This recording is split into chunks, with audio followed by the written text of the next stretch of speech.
द्रष्टासि सर्वस्य मुक्तप्रायोऽसि सर्वदा अयमेव हि ते बन्धो द्रष्टारं पश्यसीतरम् अहं कर्तेत्य अहं मानमहा कृष्णायिदंशित नाहं कर्तेति विश्वास अमृतं पीत्वा सुखी भव एको विशुद्धबोधोऽहम् इति निश्चयवन्निना प्रज्वाल्य यज्ञानगहनं वीतशोकसुखी भव यत्र विश्वम् इदं भाति कल्पितं रज्जुसर्पवत् आनन्द परमानन्द सबोधस्त्वं सुखं चर मुक्ताभिमानी मुक्तो ये बद्धो बदाभिमान्यपि किं वदन्ति असत्येयं यामति सा गतिर्भवेत् आत्मा साक्षी विभुपूर्ण एको मुक्तश्चित्क्रिय असंगो निस्पृह शांतो ब्रह्मात् संसारवानिव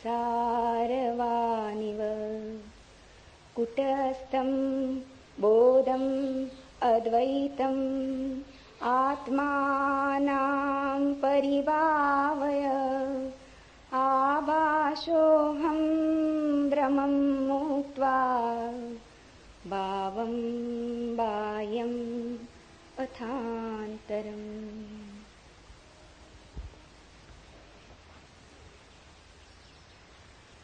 पहला सूत्र। अष्टावक्र ने कहा, तू सब का एक दृष्टा है और सदा सचमुच मुक्त है। तेरा बंधन तो यही है कि तू अपने को छोड़ दूसरे को दृष्टा देखता है। यह सूत्र अत्यंत बहुमूल्य है। एक एक शब्द इसका ठीक से समझें। तू सबका एक दृष्टा है। एको दृष्टासि सर्वस्य, और सदा सचमुच मुक्त है। साधारणतः हमें अपने जीवन का बोध दूसरों की आंखों से मिलता है। हम दूसरों की आंखों का दर्पण की तरह उपयोग करते, इसलिए हम दृष्टा को भूल जाते और दृश्य बन जाते। स्वाभाविक भी है। छोटा बच्चा पैदा हुआ, उसे अभी अपना कोई पता नहीं। वो दूसरों की आंखों में झांक के ही देखेगा कि मैं कौन। अपना चेहरा तो दिखाई पड़ता नहीं, दर्पण खोजना होगा। जब तुम दर्पण में अपने को देखते हो तो तुम दृश्य हो गए, दृष्टा ना रहे। तुम्हारी अपने से पहचान ही कितनी है, उतनी जितना दर्पण ने कहा। मां कहती है बेटा सुंदर है, तो बेटा अपने को सुंदर मानता है। शिक्षक कहते हैं स्कूल में बुद्धिमान हो, तो व्यक्ति अपने को बुद्धिमान मानता है। कोई अपमान कर देता है, कोई निंदा कर देता है, तो निंदा का स्वर भीतर समा जाता है। इसलिए तो हमें अपना बोध बड़ा भ्रामक मालूम होता है, क्योंकि अनेक स्वर से मिलके बना है, विरोधी स्वरों से मिलके बना है। किसी ने कहा सुंदर हो और किसी ने कहा तुम और सुंदर। शकल तो देखो आईने में, दोनों स्वर भीतर चले गए, द्वंद्व पैदा हो गया। किसी ने कहा बड़े बुद्धिमान हो और किसी ने कहा तुम जैसा बुद्धू आदमी नहीं देखा। दोनों स्वर भीतर चले गए, दोनों भीतर जुड़ गए, बड़ी बेचैनी पैदा हो गई, बड़ा द्वंद्व पैदा हो गया। इसलिए तो तुम निश्चित नहीं हो कि तुम कौन हो। इतनी भीड़ तुमने इकट्ठी कर ली है मतों की, इतने दर्पणों में झांका है और सभी दर्पणों ने अलग अलग खबर दी। दर्पण तुम्हारे संबंध में थोड़ी खबर देते, दर्पण अपने संबंध में खबर देते। तुमने दर्पण देखे होंगे जिनमें तुम लंबे हो जाते, दर्पण देखे होंगे जिनमें तुम मोटे हो जाते, दर्पण देखे होंगे जिनमें तुम अति सुंदर दिखने लगते, दर्पण देखे होंगे जिनमें तुम अति कुरूप हो जाते, अष्टावक्र हो जाते। दर्पण में जो झलक मिलती है वो तुम्हारी नहीं है, दर्पण के अपने स्वभाव की है। विरोधी बातें इकट्ठी होती चली जाती। इन्हीं विरोधी बातों के संग्रह का नाम तुम समझ लेते हो मैं हूं। इसलिए तुम सदा कपते रहते हो, डरते रहते हो। लोक मत का कितना भय होता है, कहीं लोग बुरा ना सोचे, कहीं लोग ऐसा ना समझ लें कि मैं मूढ़ हूं, कहीं ऐसा ना समझ लें कि मैं असाधु हूं। लोग कहीं ऐसा ना समझ लें, क्योंकि लोगों के द्वारा ही हमने अपनी आत्मा निर्मित की है। गुरुजीएफ अपने शिष्यों से कहता था, अगर तुम्हें आत्मा को जानना हो तो तुम्हें लोगों को छोड़ना होगा। ठीक कहता था। सदियों से यही सद्गुरुओं ने कहा है, अगर तुम्हें स्वयं को पहचानना हो तो तुम्हें दूसरों की आंखों में देखना बंद कर देना होगा। मेरे देखे बहुत से खोजी, सत्य के अन्वेषक समाज को छोड़कर चले गए। उसका कारण यह नहीं था कि समाज में रह के सत्य को पाना असंभव है, उसका कारण इतना ही था, समाज में रह के स्वयं की ठीक ठीक छवि जाननी बहुत कठिन है। यहां लोग खबर दिए ही चले जाते हैं कि तुम कौन हो। तुम पूछो न पूछो, सब तरफ से झलकें आती ही रहती हैं कि तुम कौन हो। और हम धीरे धीरे इन्हीं झलकों के लिए जीने लगते। मैंने सुना एक राजनेता मरा, उसकी पत्नी 2 वर्ष पहले मर गई थी। जैसे ही राजनेता मरा, उसकी पत्नी ने उस दूसरे लोग के द्वार पर उसका स्वागत किया, लेकिन राजनेता ने कहा अभी मैं भीतर ना आऊंगा, जरा मुझे मेरी अर्थी के साथ राजघाट तक हो आने दो। पत्नी ने कहा अब क्या सार है, वहां तो देह पड़ी रह गई, मिट्टी है। उसने कहा कि मिट्टी नहीं, इतना तो देख लेने दो कितने लोग विदा करने आए। राजनेता और उसकी पत्नी भी अर्थी के साथ साथ, किसी को तो दिखाई ना पड़ते थे पर उनको अर्थी दिखाई पड़ती थी, चले। बड़ी भीड़ थी, अखबार नवीस थे, फोटोग्राफर थे, झंडे झुकाए गए थे, फूल सजाए गए थे, मिलिट्री के ट्रक पर रखी अर्थी थी, बड़ा सम्मान दिया जा रहा था, तोपें आगे पीछे थी, सैनिक चल रहे थे। गदगद हो उठा राजनेता। पत्नी ने कहा इतने प्रसन्न क्या हो रहे हो? उसने कहा अगर मुझे पता होता कि मरने पर इतनी भीड़ आएगी तो मैं पहले कभी का मर गया होता, तो हम पहले ही ना मर गए होते, इतने दिन क्यों राह देखते। इतनी भीड़ मरने पर आए, इसी के लिए तो जिए। भीड़ के लिए लोग जीते हैं, भीड़ के लिए लोग मरते हैं। दूसरे क्या कहते हैं ये इतना मूल्यवान हो गया है कि तुम पूछते ही नहीं कि तुम कौन हो। दूसरे क्या कहते हैं उन्हीं की कतरन छांट छांट के इकट्ठी अपनी तस्वीर बना लेते। वो तस्वीर बड़ी डमाडोल रहती, क्योंकि लोगों के मन बदलते रहते, और फिर लोगों के मन ही नहीं बदलते रहते, लोगों के कारण भी बदलते रहते। कोई आके तुमसे कह गया कि आप बड़े साधु पुरुष हैं, उसका कुछ कारण है, खुशामद कर गया। साधु पुरुष तुम्हें मानता कौन है? अपने को छोड़ के इस संसार में कोई किसी को साधु पुरुष नहीं मानता। तुम अपनी ही सोचो ना, तुम अपने को छोड़ के किसको साधु पुरुष मानते हो? कभी कभी कहना पड़ता है, जरूरतें, जिंदगी है, अड़चने, झूठे को सच्चा कहना पड़ता है, दुर्जन को सज्जन कहना पड़ता है, कुरूप को सुंदर की तरह प्रशंसा करनी पड़ती, स्तुति करनी पड़ती, खुशामद करनी पड़ती। खुशामद इसलिए तो इतनी बहुमूल्य है। खुशामद के चक्कर में लोग क्यों आ जाते? मूड से मूड आदमी से भी कहो कि तुम महाबुद्धिमान हो तो वो भी इंकार नहीं करता, क्योंकि उसको अपना तो कुछ पता नहीं। तुम जो कहते हो वही सुनता है, तुम जो कहते हो वही हो जाता है। तो उनके कारण बदल जाते। कोई कहता है सुंदर हो, कोई कहता है असुंदर हो, कोई कहता है भले हो, कोई कहता है बुरे हो। ये सब इकट्ठा होता चला जाता है और इन विपरीत मतों के आधार पर तुम अपनी आत्मा का निर्माण कर लेते हो। तुम ऐसी बैलगाड़ी पर सवार हो जिसमें सब तरफ बैल जुते, जो सब दिशाओं में एक साथ जा रही। तुम्हारे अस्थि पंजर ढीले हुए जा रहे, तुम सिर्फ घसीटते हो, कहीं पहुंचते नहीं, पहुंच सकते नहीं।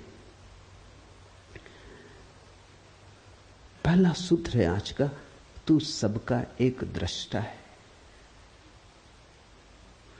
और तू सदा सचमुच मुक्त है।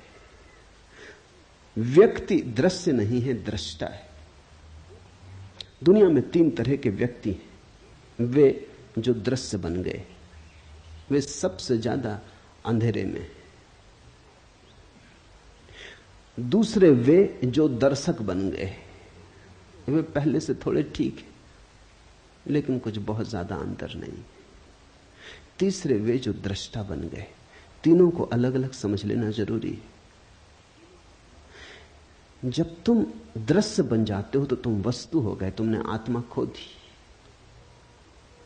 इसलिए राजनेता में आत्मा को पाना मुश्किल है, अभिनेता में आत्मा को पाना मुश्किल है। वो दृश्य बन गया है, वो दृश्य बनने के लिए ही जीता है। उसकी सारी कोशिश ये है कि मैं लोगों को भला कैसे लगूं, सुंदर कैसे लगूं, श्रेष्ठ कैसे लगूं। श्रेष्ठ होने की चेष्टा नहीं है, श्रेष्ठ लगने की चेष्टा है। कैसे श्रेष्ठ दिखाई पड़ूं। तो जो दृश्य बन रहा है वो पाखंडी हो जाता है। वो ऊपर से मुखौटे ओढ़ लेता है, ऊपर से सब आयोजन कर लेता है, भीतर सड़ता जाता है। फिर दूसरे वे लोग हैं जो दर्शक बन गए, उनकी बड़ी भीड़ है। स्वभावतः पहले तरह के लोगों के लिए दूसरे तरह के लोगों की जरूरत है, नहीं तो दृश्य बनेंगे लोग कैसे। कोई राजनेता बन जाता है, फिर ताली बजाने वाली भीड़ मिल जाती, तो दोनों में बड़ा मेल बैठ जाता है। नेता हो तो अनुयायी भी चाहिए, कोई नाच रहा हो तो दर्शक भी चाहिए, कोई गीत गा रहा हो तो सुनने वाले भी चाहिए। तो कोई दृश्य बनने में लगा है, कुछ दर्शक बनकर रह गए। दर्शकों की बड़ी भीड़ है। पश्चिम के मनोवैज्ञानिक बड़े चिंतित थे, क्योंकि लोग बिल्कुल ही दर्शक होकर रह गए हैं। फिल्म देखाते हैं, रेडियो खोल लेते हैं, टेलीविजन के सामने बैठ जाते हैं घंटों। अमेरिका में करीब करीब औसत आदमी 6 घंटे रोज टेलीविजन देख रहा है। फुटबॉल का मैच हो देखाते हैं, कुश्ती हो रही हो तो देखाते हैं, क्रिकेट हो तो देखाते हैं, ओलंपिक हो तो देखाते हैं। बस सिर्फ देखने वाले रह गए, खड़े हैं दर्शक की तरह राह के किनारे राहगीर। जीवन का जुलूस निकल रहा है, तुम देख रहे हो। कुछ हैं जो जीवन के जुलूस में सम्मिलित हो गए, वो जरा कठिन धंधा है, वहां बड़ी प्रतियोगिता है। जुलूस में सम्मिलित होना जरा मुश्किल है, बड़े संघर्ष और बड़े आक्रमण की जरूरत है। लेकिन जुलूस को देखने वालों की भी जरूरत है। वो किनारे खड़े देख रहे हैं, अगर वो ना हो तो जुलूस भी विदा हो जाए। तुम थोड़ा सोचो, अगर अनुयायी न चले पीछे तो नेताओं का क्या हो। अकेले झंडा ऊंचा रहे हमारा, बड़े बुद्धू मालूम पड़े, बड़े पागल मालूम पड़े। राह किनारे लोग चाहिए, भीड़ चाहिए, तो पागलपन भी ठीक मालूम पड़ता है। तुम थोड़ा सोचो, कोई देखने ना आए और क्रिकेट का मैच होता रहे, मैच के प्राण निकल गए। मैच के प्राण मैच में थोड़ी, वो देखने जो लाखों लोग इकट्ठे होते हैं उनमें। और आदमी अद्भुत है, आदमी तो घुड़दौड़ देखने भी जाते। ये पूरा कोरेगांव पार्क घुड़दौड़ देखने वालों की बस्ती। ये बड़ी हैरानी की बात है, आदमी को दौड़ाओ, कोई घोड़ा देखने नहीं आता। घोड़े दौड़ते हैं, आदमी देखने जाते हैं। ये घोड़ों से भी गई बीती स्थिति हो गई। देखते ही देखते जिंदगी बीत जाती। दर्शक, प्रेम करते नहीं तुम, फिल्म में प्रेम चलता है वो देखते हो। नाचते नहीं तुम, कोई नाचता है तुम देखते हो। गीत तुम नहीं गुनगुनाते, कोई गुनगुनाता है तुम सुनते हो। तो तुम्हारा जीवन अगर नपुंसक हो जाए, अगर उसमें से सब जीवन ऊर्जा खो जाए, तो आश्चर्य क्या। तुम्हारे जीवन में कोई गति नहीं है, कोई ऊर्जा का प्रवाह नहीं है, तुम मुर्दे की भांति बैठे हो। बस तुम्हारा कुल काम इतना है कि देखते रहो, कोई दिखाता रहे, तुम देखते रहो। ये दो ही की बड़ी संख्या है दुनिया में, दोनों एक दूसरे से बंधे। मनोवैज्ञानिक कहते हैं दुनिया में हर बीमारी के दो पहलू होते। दुनिया में कुछ लोग हैं जिनको मनोवैज्ञानिक कहते हैं मैसोचिस्ट, पर स्वदुखवादी, वो अपने को सताते हैं। और दुनिया में दूसरा एक वर्ग है जिसको मनोवैज्ञानिक कहते हैं सैडिस्ट, पर दुखवादी, दूसरे को सताते। दोनों की जरूरत है, इसलिए दोनों जब मिल जाते हैं तो बड़ा राग रंग चलता है। मनोवैज्ञानिक कहते हैं कि अगर पति दूसरों को सताने वाला हो और स्त्री खुद को सताने वाली हो, तो इससे बढ़िया जोड़ा और दूसरा नहीं होता। स्त्री अपने को सताने में मजा लेती है, पति दूसरे को सताने में मजा लेता है। राम मिलाई जोड़ी, कोई अंधा कोई कोढ़ी, मिल गए, बिल्कुल मिल गए, बिल्कुल ठीक बैठ गए। हर बीमारी के दो पहलू होते, दृश्य और दर्शक एक ही बीमारी के दो पहलू। स्त्रियां आमतौर से दृश्य बनना पसंद करती, पुरुष आमतौर से दर्शक बनना पसंद करते। मनोवैज्ञानिकों की भाषा में स्त्रियों को वो कहते हैं एग्जिबिशनिस्ट, नुमाइशी। उनका सारा रस नुमाइश बनने में। मुल्ला नसरुद्दीन मक्खियां मार रहा था, बहुत मक्खियां हो गई, तो पत्नी ने कहा इनको हटाओ। आईने के पास मक्खियां मार रहा था, बोला कि एक जोड़ा, दो मादाएं बैठी। पत्नी ने कहा हद हो गई, तुमने पता कैसे चलाया कि नर हैं कि मादाएं? उन्होंने कहा घंटे भर से आईने पे बैठी हैं, मादाएं होनी चाहिए। नर को आईने के पास क्या करना? स्त्रियां आईने से छूट ही नहीं पाती। आईना मिल जाए तो चुंबक की तरह खींच लेता है। सारी जिंदगी आईने के सामने बीत रही है, कपड़ों में, वस्त्रों में, सजावट में, श्रृंगार में। और बड़ी हैरानी की बात है, इतने सज धज के निकलती हैं, फिर कोई धक्का दे तो नाराज होती, कोई धक्का ना दे तो भी दुखी होंगी, क्योंकि धक्का देने के लिए इतना सज धजने का इंसान था, नहीं तो प्रयोजन क्या था? पति के सामने स्त्रियां नहीं सजती, पति के सामने तो वो भैरवी बनी बैठी रहती, क्योंकि वहां धक्का मुक्का समाप्त हो चुका है। लेकिन घर के बाहर जाएं तो बड़ी तैयारी करती हैं, वहां दर्शक मिलेंगे, वहां दृश्य बनना है। मनुष्य को, पुरुष को मनोवैज्ञानिक कहते हैं वोयूर। उसकी सारी नजर देखने में, उसका रस देखने में। स्त्रियों को देखने में रस नहीं, दिखाने में रस। इसलिए तो स्त्री पुरुषों का जोड़ा बैठ जाता, बीमारी के दो पहलू बिल्कुल एक साथ बैठ जाते। और ये दोनों ही अवस्थाएं रुग्ण हैं। अष्टावक्र कहते हैं मनुष्य का स्वभाव दृष्टा का है, न तो दृश्य बनना है और न दर्शक। अब कभी तुम ये भूल मत कर लेना, कई बार मैंने देखा है कुछ लोग ये भूल कर लेते हैं, वो समझते हैं दर्शक हो गए तो दृष्टा हो गए। इन दोनों शब्दों में बड़ा बुनियादी फर्क है। भाषा कोश में शायद फर्क ना हो, वहां दर्शक और दृष्टा का एक ही अर्थ होगा, लेकिन जीवन के कोश में बड़ा फर्क है। दर्शक का अर्थ है दृष्टि दूसरे पर है, और दृष्टा का अर्थ है दृष्टि अपने पर है। दृष्टि देखने वाले पर है तो दृष्टा, और दृष्टि दृश्य पर है तो दर्शक। बड़ा क्रांतिकारी भेद है, बड़ा बुनियादी भेद है। जब तुम्हारी नजर दृश्य पर अटक जाती है और तुम अपने को भूल जाते हो तो दर्शक। जब तुम्हारी दृष्टि से सब दृश्य विदा हो जाते हैं, तुम ही तुम रह जाते हो,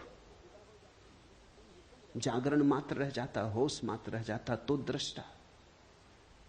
तो दर्शक तो तुम तब हो जब तुम बिल्कुल विस्मृत हो गए, तुम अपने को भूल ही गए, नजर लग गई। वहां सिनेमा हॉल में बैठे हो, 3 घंटे के लिए अपने को भूल जाते हो, याद ही नहीं रहती कि तुम कौन हो। दुख सुख चिंताएं सब भूल जाती, इसलिए तो भीड़ वहां पहुंचती। जिंदगी में बड़ा दुख है, चिंता है, परेशानी, कहीं चाहिए भूलने का उपाय। लोग बिल्कुल एकाग्र चित्त हो जाते, बस ध्यान उनका लगता ही फिल्म में। वहां देखते हैं पर्दे पे कुछ भी नहीं है, छायाएं डोल रही, मगर लोग बिल्कुल एकाग्र चित्त हैं। बीमारी भूल जाती, चिंता भूल जाती, बुढ़ापा भूल जाता, मौत भी आती हो तो भूल जाती। लेकिन दृष्टा नहीं हो गए हो तुम फिल्म में बैठ के, दर्शक हो गए, भूल ही गए अपने को। स्मरण ही ना रहा कि मैं कौन हूं। ये जो देखने की ऊर्जा है भीतर, इसकी तो स्मृति ही खो गई। बस सामने दृश्य है, उसी पर अटक गए, उसी में सब भांति डूब गए।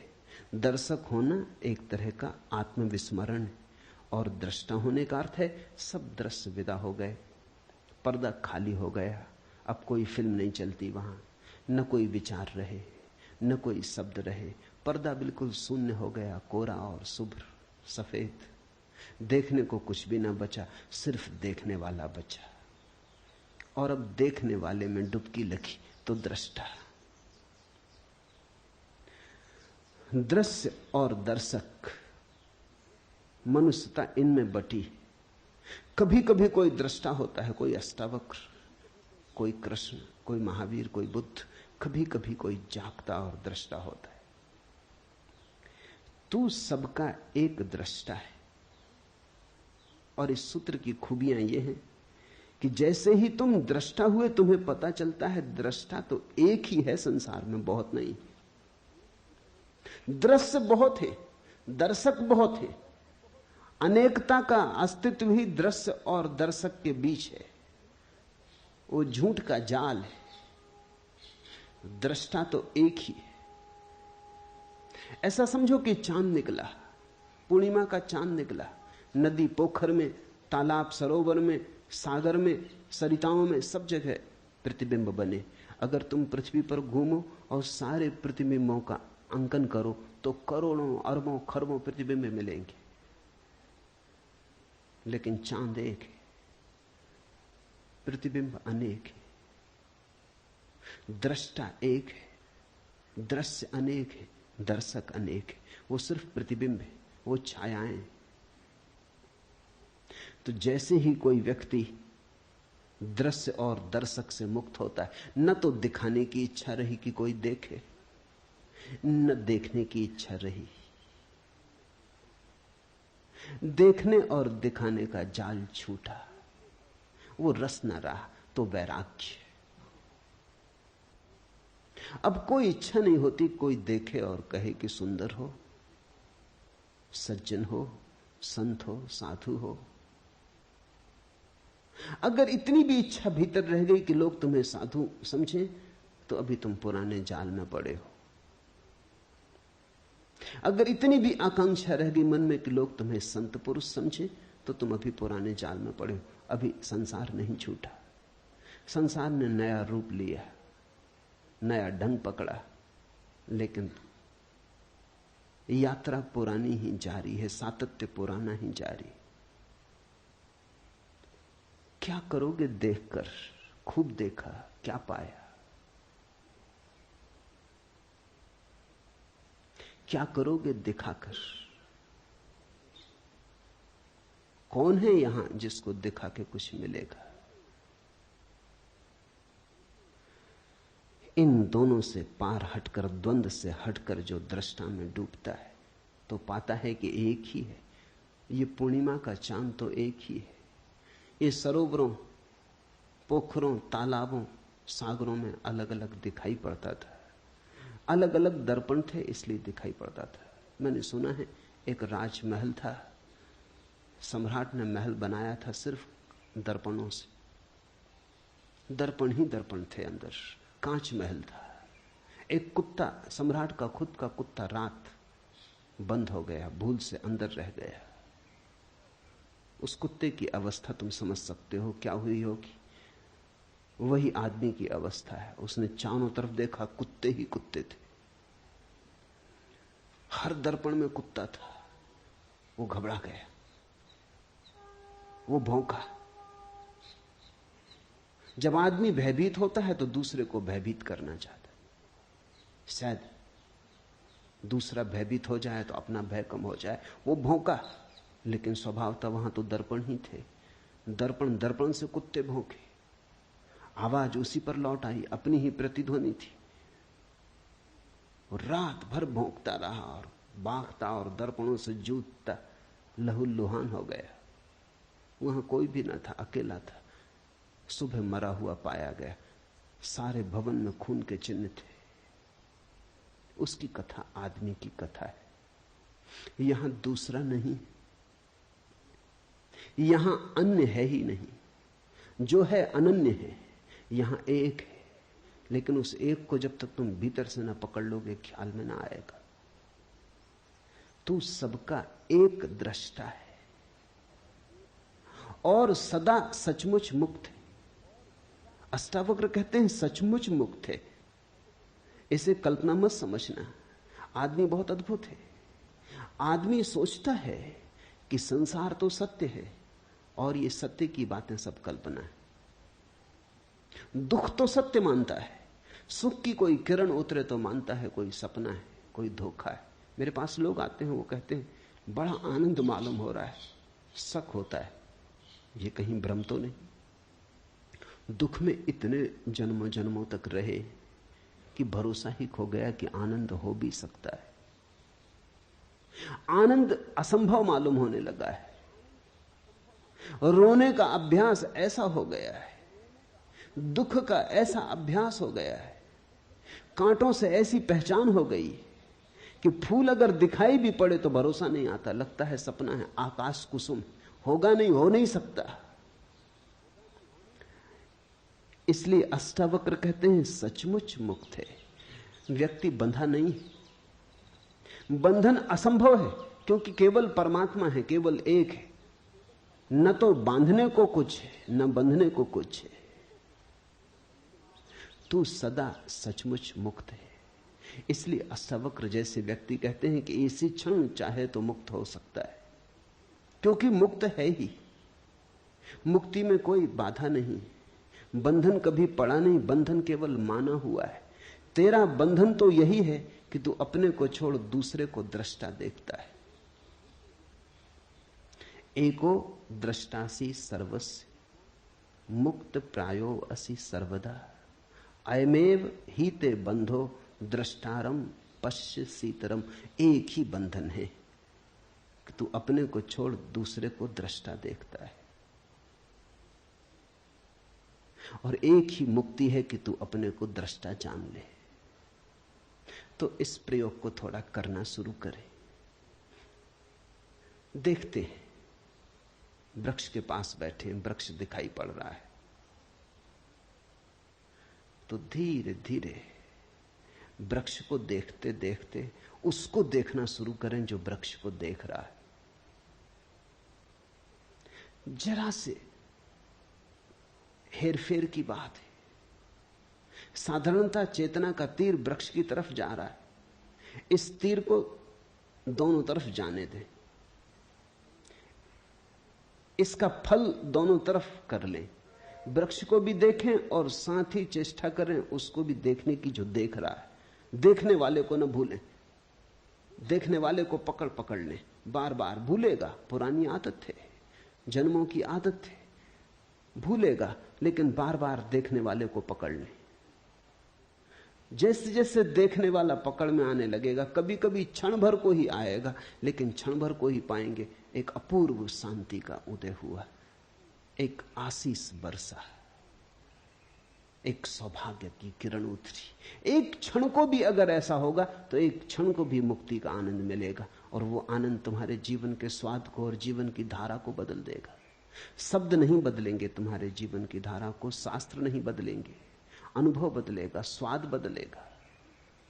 यहां मुझे सुन रहे हैं, दो तरह से सुना जा सकता है।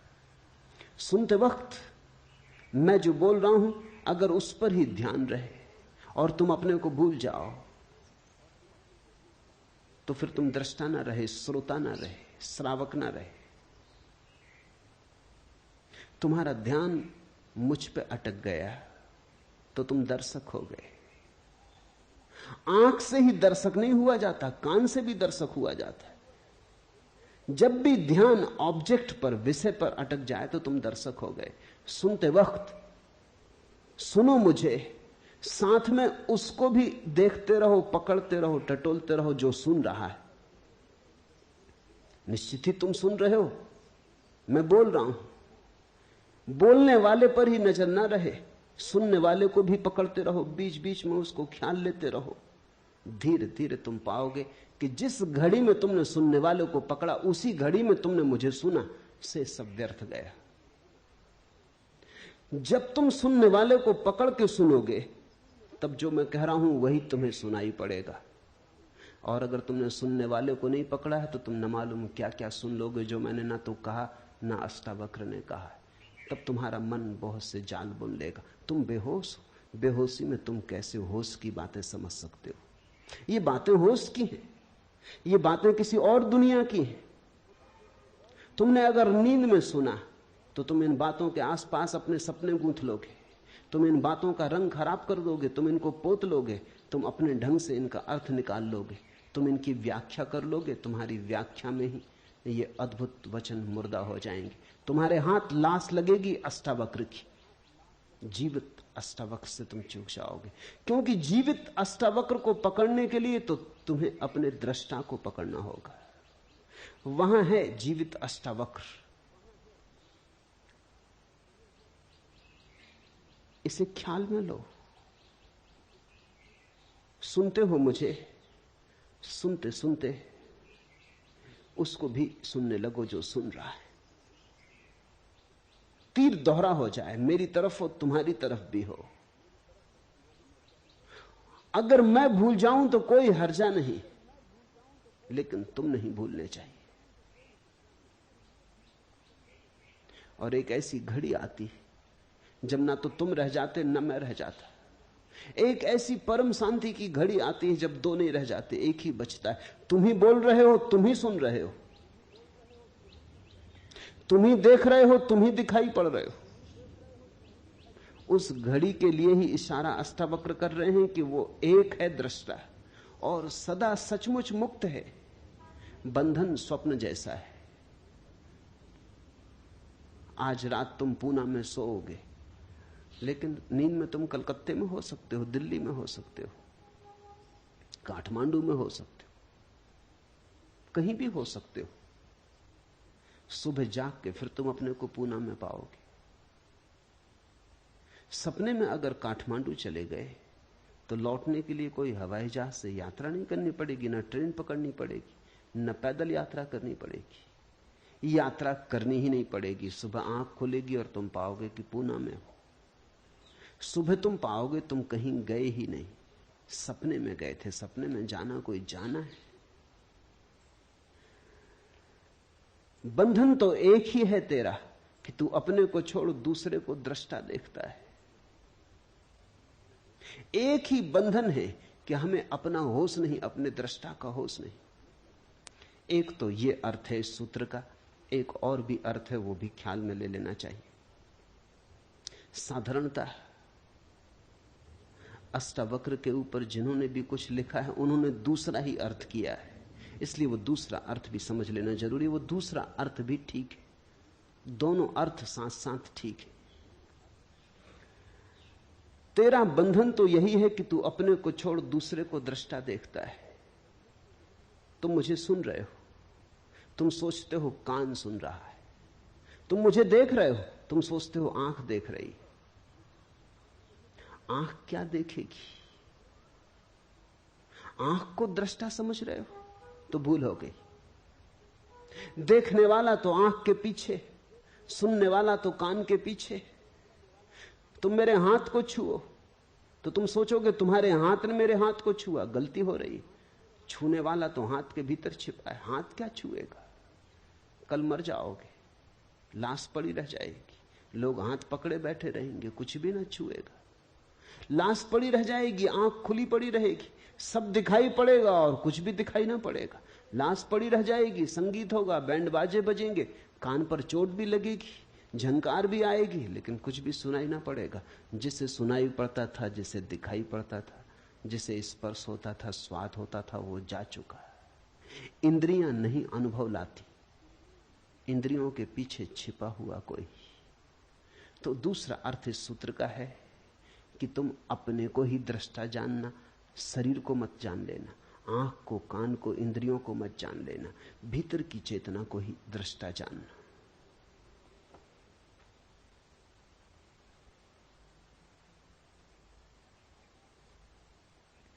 मैं करता हूं ऐसे अहंकार रूपी अत्यंत काले सर्प से दंशित हुआ तू। मैं करता नहीं हूं ऐसे विश्वास रूपी अमृत को पीकर सुखी हो। अहम करता इति, मैं करता हूं ऐसे अहंकार रूपी अत्यंत काले सर्प से दंशित हुआ तू। हमारी मान्यता ही सब कुछ है। हम मान्यता के सपने में पड़े, हम अपने को जो मान लेते हैं वही हो जाते। ये बड़ी विचार की बात है। ये पूरब के अनुभव का सार निचोड़ है। हमने जो मान लिया है अपने को वही हम हो जाते। तुमने अगर कभी किसी सम्मोहनविद को, हिप्नोटिस्ट को प्रयोग करते देखा हो तो तुम चौंके होगे। अगर वो किसी व्यक्ति को सम्मोहित करके कह देता है पुरुष को कि तुम स्त्री हो, और फिर कहता है उठो चलो, तो वो आदमी स्त्री की तरह चलने लगता है। बहुत कठिन है स्त्री की तरह चलना, उसके लिए खास तरह का शरीर का ढांचा चाहिए। स्त्री की तरह चलने के लिए गर्भ की खाली जगह चाहिए पेट में, अन्यथा कोई स्त्री की तरह चल नहीं सकता। या बहुत अभ्यास करे तो चल सकता है। लेकिन कोई सम्मोहनविद किसी को सुला देता है बेहोशी में, वो कहता उठो तुम स्त्री हो, पुरुष नहीं, चलो, वो स्त्री की तरह चलने लगता है। वो उसे प्याज पकड़ा देता है और कहता है ये सेव है, नाश्ता कर लो। वो प्याज का नाश्ता कर लेता है और उससे पूछो कैसा स्वाद, वो कहता बड़ा स्वादिष्ट। उसे पता भी नहीं चलता कि ये प्याज है, उसे बास भी नहीं आती। सम्मोहनविदों ने अनुभव किया है, और अब तो ये वैज्ञानिक तथ्य है, इस पर बहुत प्रयोग हुए हैं। मूर्छित सम्मोहन में मूर्छित व्यक्ति के हाथ में उठा के एक साधारण कंकड़ रख दो और कह दो अंगारा रख दिया है, वो झटक के फेंक देता है, चीख मारता है कि जल गया। इतने तक भी बात होती तो ठीक था, लेकिन हाथ पे फफोला आ जाता है। तुमने खबर सुनी होगी लोगों की कि जो आग पर चल लेते हैं वो भी सम्मोहन की गहरी अवस्था है। अगर तुमने ऐसा मान लिया कि नहीं जलूंगा तो आग भी नहीं जलाती। मानने की बात है, अगर जरा भी संदेह रहा तो मुश्किल हो जाएगी, तो जल जाओगे। ऐसा बहुत बार हुआ है कि कुछ लोग सिर्फ हिम्मत करके चले गए कि जब इतने लोग चल रहे हैं तो हम भी चल लेंगे, लेकिन भीतर संदेह का कीड़ा था, वो जल गए। ऑक्सफोर्ड यूनिवर्सिटी में इस पर प्रयोग किया गया। लंका से कुछ बौद्ध भिक्षु बुलाए गए थे चलने के लिए। वो बुद्ध पूर्णिमा को हर वर्ष बुद्ध की स्मृति में आग पर चलते, वो बात बिल्कुल ठीक है। बुद्ध की स्मृति में आग पर चलना चाहिए, क्योंकि बुद्ध की कुल स्मृति इतनी है कि तुम देह नहीं हो। तो जब हम देह ही नहीं है तो आग हमें कैसे जलाएगी? कृष्ण ने गीता में कहा है, न आग तुझे जला सकती, न शस्त्र तुझे छेद सकते। नैनम छिदंती शस्त्राणि नाहम दहती पावका। नहीं आग तुझे जलाएगी, नहीं शस्त्र तुझे छेद सकते। तो बुद्ध पूर्णिमा के दिन श्रीलंका में बौद्ध भिक्षु आग पर चलते, उन्हें निमंत्रित किया गया, वो ऑक्सफोर्ड में भी चले। जब वो ऑक्सफोर्ड में चल रहे थे तो एक भिक्षु जल गया। कोई 20 भिक्षु चले, एक भिक्षु जल गया। खोजबीन की गई कि बात क्या हुई। वो भिक्षु सिर्फ इंग्लैंड देखने आया था, उसे कोई भरोसा नहीं था कि वो चल पाएगा।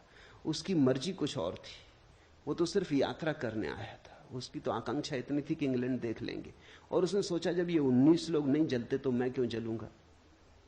मगर भीतर संदेह का कीड़ा था, वो जल गया।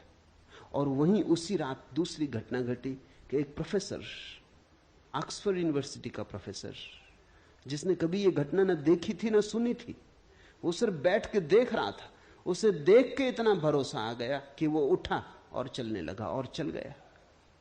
न तो वो बौद्ध था, न धार्मिक था, उसे तो कुछ पता ही नहीं था। उसे तो सिर्फ इतने लोगों का चलना देख के ये लगा, ये भाव ऐसी गहनता से उठा, ये श्रद्धा इतनी सघन हो गई कि वो उठा एक गहन आनंद भाव में और नाचने लगा आंख पर। भिक्षु भी चौंके, क्योंकि भिक्षुओं को तो ये ख्याल था कि बुद्ध भगवान उन्हें बचा रहे। ये आदमी तो कोई बौद्ध नहीं है, ये तो अंग्रेज था और धार्मिक भी नहीं था, चर्च भी नहीं जाता था, तो क्राइस्ट भी इसकी फिक्र नहीं करेंगे। बुद्ध से तो कुछ लेना देना है नहीं, इसका तो कोई भी मालिक नहीं था, सिर्फ श्रद्धा। हम जो मानते हैं गहन श्रद्धा में वही हो जाते। मैं करता हूं ऐसे अहंकार रूपी अत्यंत काले सर्प से दंशित हुआ तू। मैं करता नहीं हूं ऐसे विश्वास रूपी अमृत को पीकर सुखी हो। ये वचन ख्याल रखना, बार बार अष्टावक्र कहते हैं सुखी हो। वो कहते हैं इसी क्षण घट सकती है बात। अहम करता इति, मैं करता हूं ऐसी हमारी धारणा है। उस धारणा के अनुसार हमारा अहंकार निर्मित होता है। कर्ता यानी अस्मिता। मैं करता हूं, उसी से हमारा अहंकार निर्मित होता है। इसलिए जितना बड़ा करता हो उतना बड़ा अहंकार होता है। तुमने अगर कुछ खास नहीं किया तो तुम क्या अहंकार रखोगे? तुमने एक बड़ा मकान बनाया तो उतना ही बड़ा तुम्हारा अहंकार हो जाता। तुमने एक बड़ा साम्राज्य रचाया तो उतनी ही सीमा तुम्हारे अहंकार की हो जाती। इसलिए तो दुनिया को जीतने के लिए पागल लोग निकलते। दुनिया को जीतने थोड़ी निकलते। दुनिया किसने कब जीती? लोग आते हैं चले जाते हैं, दुनिया को कौन जीत पाता है? लेकिन दुनिया को जीतने निकलते हैं घोषणा करने कि मेरा अहंकार इतना विराट है कि सारी दुनिया को छोटा कर दूंगा, घेर लूंगा, सीमा बना दूंगा। मैं ही परिभाषा बनूंगा सारे जगत की। सिकंदर और नेपोलियन और तैमूर और नादिर और सारे पागल दुनिया को घेरने चलते। ये दुनिया को घेरने के लिए जो आकांक्षा है, ये अहंकार की आकांक्षा है।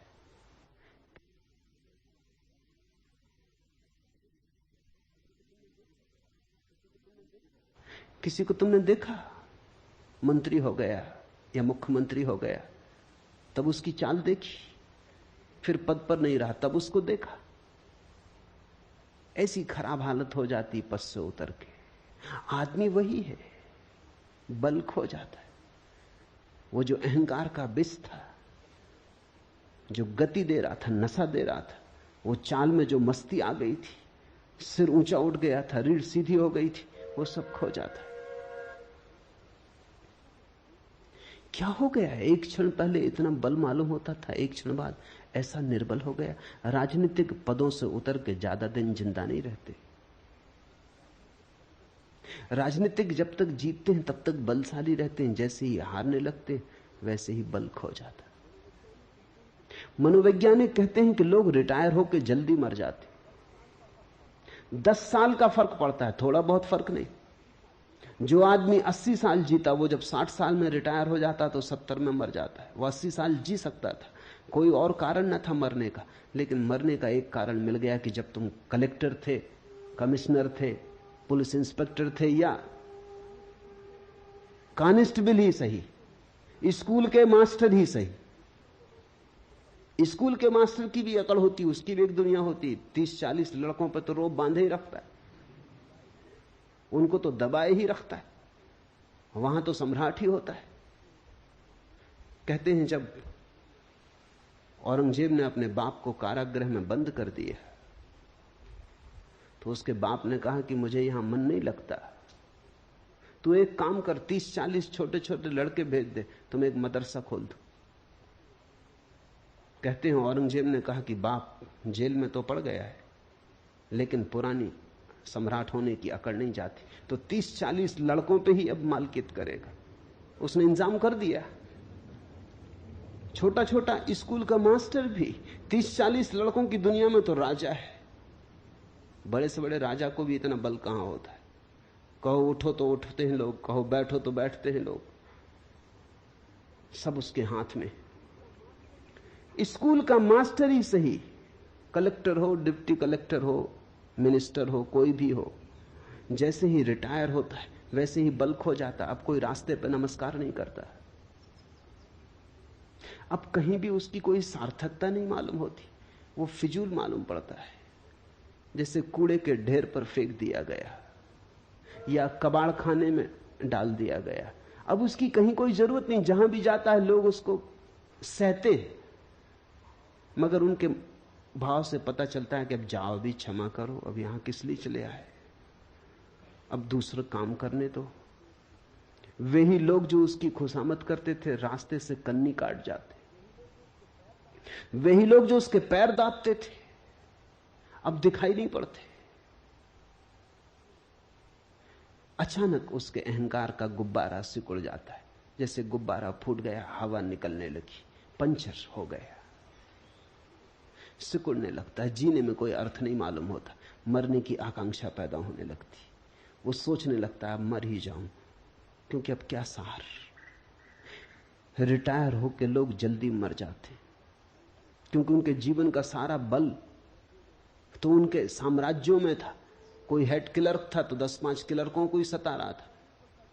इससे कोई फर्क नहीं पड़ता कि तुम कौन हो, तुम चपरासी सही, मगर चपरासी की भी अकड़ होती। जब जाओ दफ्तर में अंदर तो चपरासी को बैठो, स्टूल पे ही बैठा है बाहर, लेकिन उसकी अकड़ देखो, कहता ठहरो।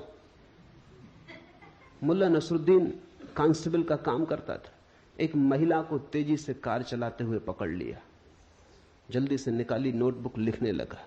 महिला ने कहा सुनो, बेकार लिखा पढ़ी मत करो, मेयर मुझे जानते, मगर वो लिखते ही रहा। महिला ने कहा कि सुनते हो कि नहीं, चीफ मिनिस्टर भी मुझे जानते, मगर वो लिखते ही रहा। आखिर महिला ने आखिरी दांव मारा, उसने कहा सुनते हो कि नहीं, इंदिरा गांधी भी मुझे जानती। मुल्ला ने कहा बकवास बंद करो, मुल्ला नसरुद्दीन तुम्हें जानता है। उस महिला ने कहा कौन मुल्ला नसरुद्दीन, मतलब? उसने कहा मेरा नाम मुल्ला नसरुद्दीन, अगर मैं जानता हूं तो कुछ हो सकता है, बाकी कोई भी जानता रहे, भगवान भी तुम्हें जानता हो। ये रिपोर्ट लिखी जाएगी, ये मुकदमा चलेगा। हर आदमी की अपनी अकड़ है, कांस्टेबल की भी अपनी अकड़ है, उसकी भी अपनी दुनिया है, अपना राज्य, उसके भीतर फंसे कि वो सताएगा। अहंकार जीता है उस सीमा पर जो तुम कर सकते हो। इसलिए तुम देखना, अहंकारी आदमी हां कहने में बड़ी मजबूरी अनुभव करता है। तुम अपने में ही निरीक्षण करना। ये मैं कोई दूसरों को जांचने के लिए तुम्हें मापदंड नहीं दे रहा हूं, तुम अपना ही आत्मविश्लेषण करना। नहीं कहने में मजा आता है, क्योंकि नहीं कहने में बल मालूम पड़ता है। बेटा पूछता है मां से कि जरा बाहर खिलाऊं, वो कहता नहीं नहीं, अभी बाहर खेलने में कुछ हर्जा भी नहीं है। बाहर नहीं खेलेगा बेटा तो कहां खेलेगा? और मां भी जानती कि जाएगा ही वो, थोड़ा शोरगुल मचाएगा, वो भी अपना बल दिखलाएगा, बलों की टक्कर होगी, थोड़ी राजनीति चलेगी, वो चीख पुकार मचाएगा, बर्तन पटकेगा, तब वो कहेगी अच्छा जा बाहर खेल। लेकिन वो जब कहेगी जा बाहर खेल, तब ठीक है, तब उसकी आज्ञा से जा रहा है।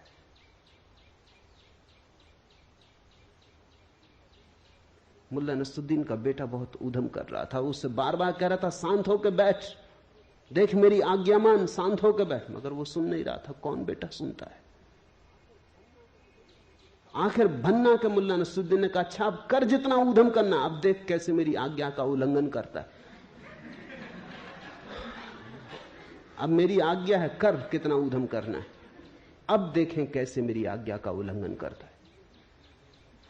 नहीं जल्दी आती जवान पर रखिए। तुम जरा गौर करना, 100 में 90 मौकों पर जहां नहीं कहने की कोई भी जरूरत न थी, वहां भी तुम नहीं कहते हो। नहीं कहने का मौका तुम चूकते नहीं, नहीं कहने का मौका मिले तो झपट के लेते हो। हां कहने में बड़ी मजबूरी लगती, हां कहने में बड़ी दयनीयता मालूम होती। हां कहने का मतलब होता तुम्हारा कोई बल नहीं। इसलिए जो बहुत अहंकारी हैं वो नास्तिक हो जाते। नास्तिक का मतलब उन्होंने आखिरी नहीं कह दी, उन्होंने कह दिया ईश्वर भी नहीं, और की तो बात छोड़ो।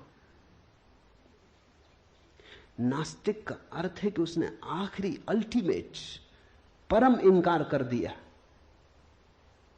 आस्तिक का अर्थ है उसने परम स्वीकार कर लिया, उसने हां कह दिया ईश्वर है। ईश्वर को हां कहने का मतलब है मैं ना रहा, ईश्वर को न कहने का मतलब है बस मैं ही रहा, अब मेरे ऊपर कोई भी नहीं, मेरे पार कोई भी नहीं, मेरी सीमा बांधने वाला कोई भी नहीं।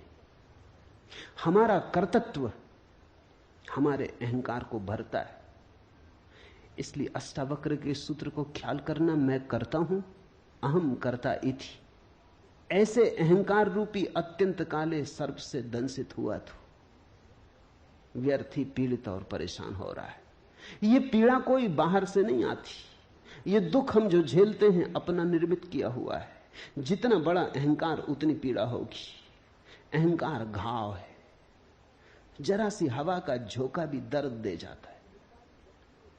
निरअहंकारी व्यक्ति को दुखी करना असंभव है, अहंकारी व्यक्ति को सुखी करना असंभव है।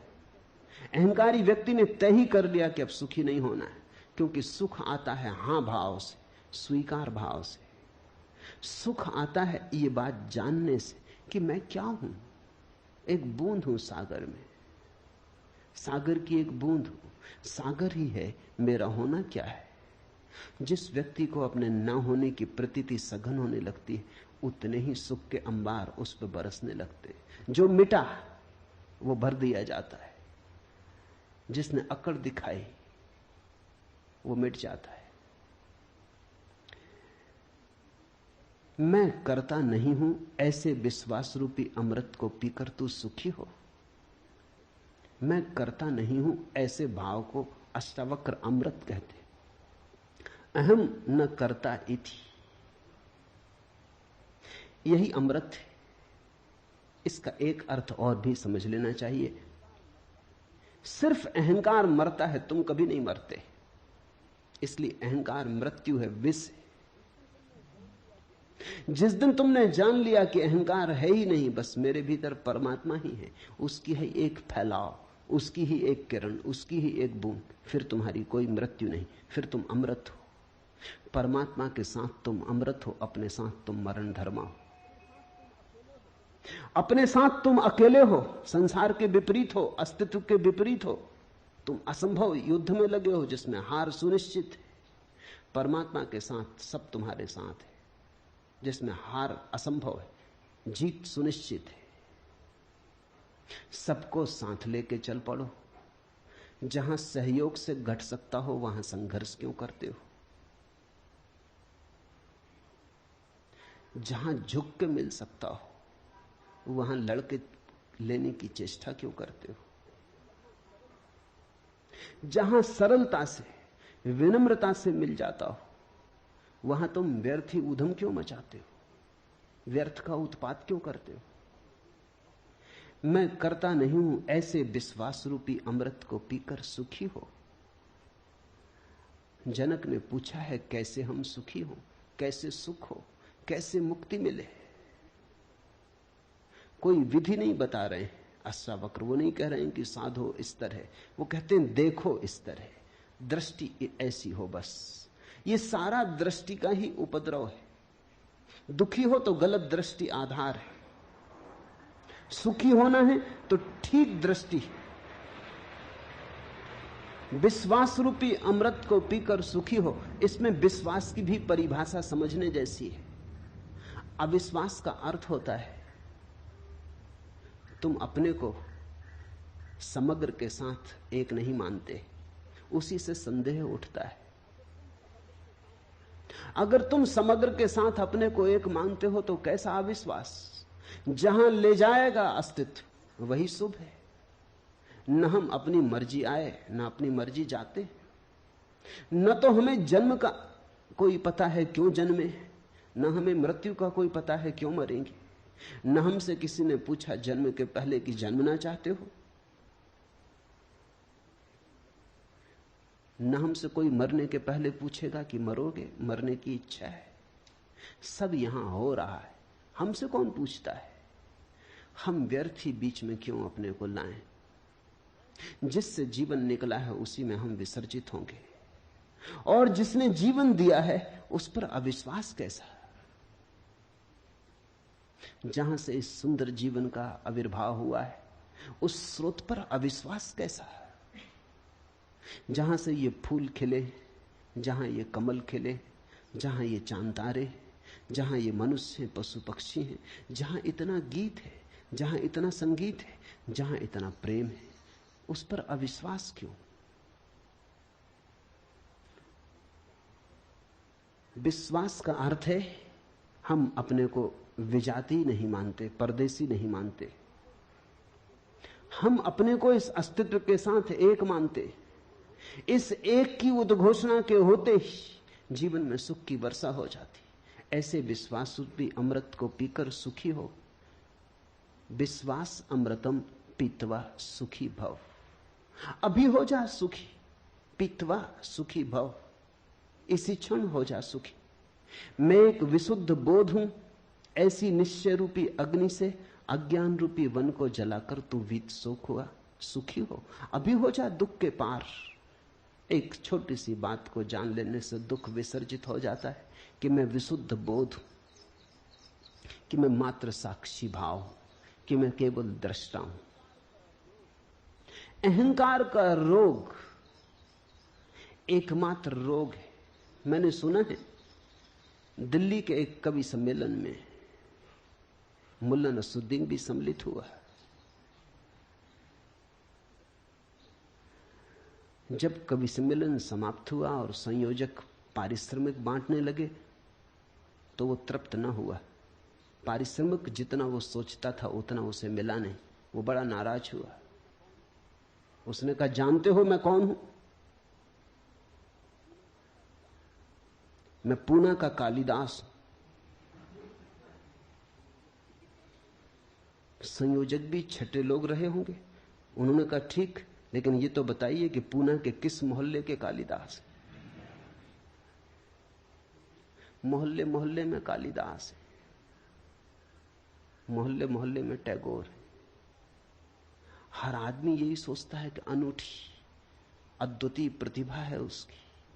अरब में कहावत है कि परमात्मा जब किसी आदमी को बनाता तो उसके कान में कह देता, तुमसे बेहतर आदमी कभी बनाया ही नहीं। और ये सभी से कहता है।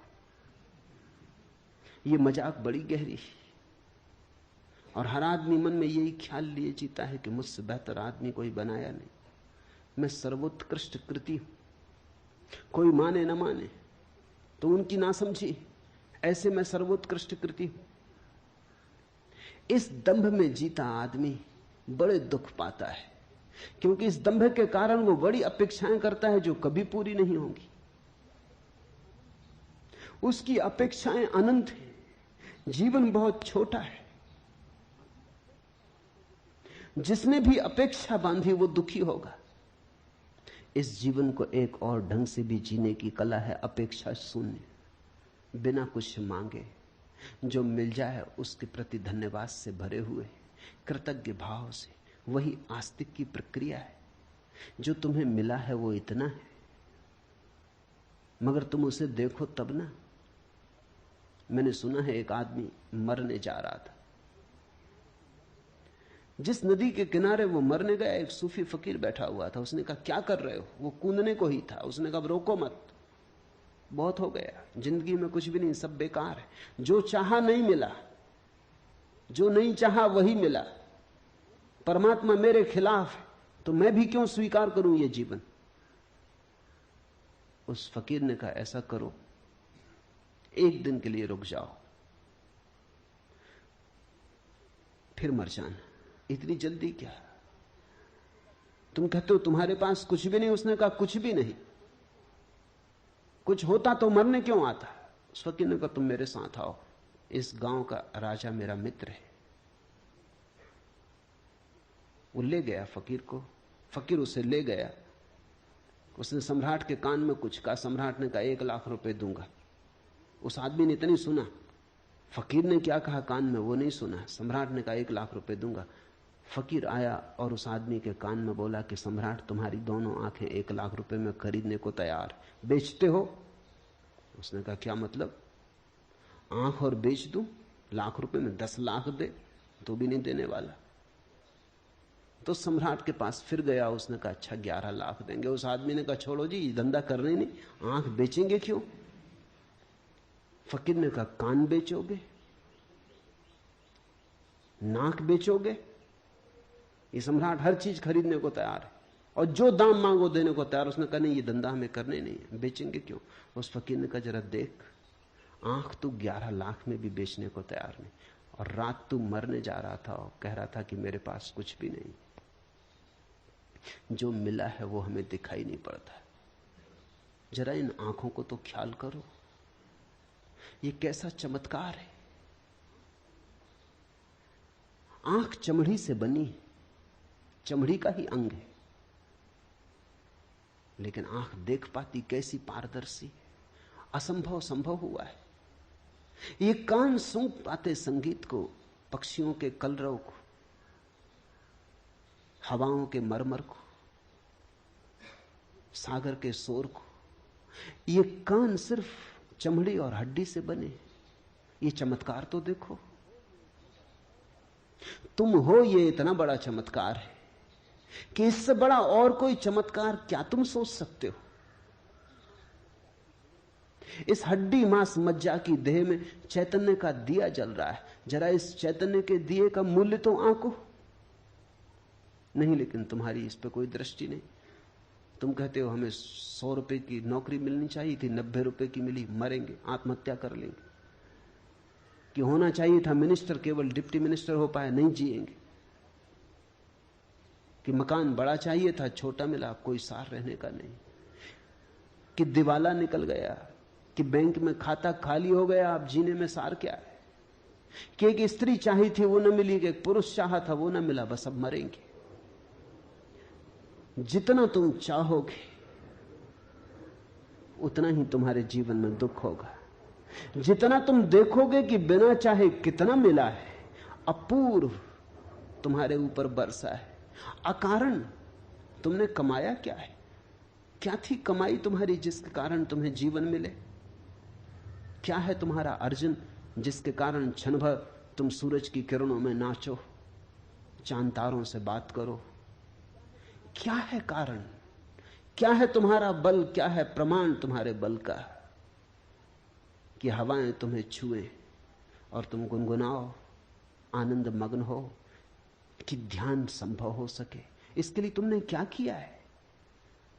यहां सब तुम्हें मिला है प्रसाद रूप, फिर भी तुम परेशान हो, फिर भी तुम कहे चले जाते हो, फिर भी तुम उदास हो। जरूर अहंकार का रोग खाए चला जा रहा है, वही सबको पकड़े हुए है। मैंने सुना है एक परिवार के सभी सदस्य फिल्मों में काम करते थे। एक बार परिवार का मुखिया अपने पारिवारिक डॉक्टर के पास आया और बोला, डॉक्टर साहब, मेरे बेटे को छूत की बीमारी। स्कारलेट फीवर, और वह मानता है कि उसने घर की नौकरानी को चूमा है। आप घबराइए नहीं, डॉक्टर ने सलाह दी, जवानी में खून जोश मारता ही है। आप समझे नहीं डॉक्टर, वो आदमी बोला और थोड़ा बेचैन होकर। सच बात यह है कि उसके बाद मैं भी उस लड़की को चूम चुका हूं। तब तो मामला कुछ गड़बड़ नजर आता है। डॉक्टर ने स्वीकार किया। अभी क्या गड़बड़ है डॉक्टर साहब? उसके बाद मैं अपनी पत्नी को भी 2 बार चूम चुका हूं। इतना सुनते ही डॉक्टर अपनी कुर्सी से उछल के चिल्लाया, तब तो मारे गए, तब तो ये वाहियात बीमारी मुझे भी लग चुकी होगी। वो उनकी पत्नी को चूम चुके। ऐसी बीमारी फैलती चली जाती। अहंकार छूत की बीमारी है।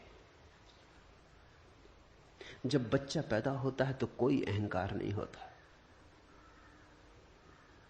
बिल्कुल निरअहंकार, निर्दोष होता है।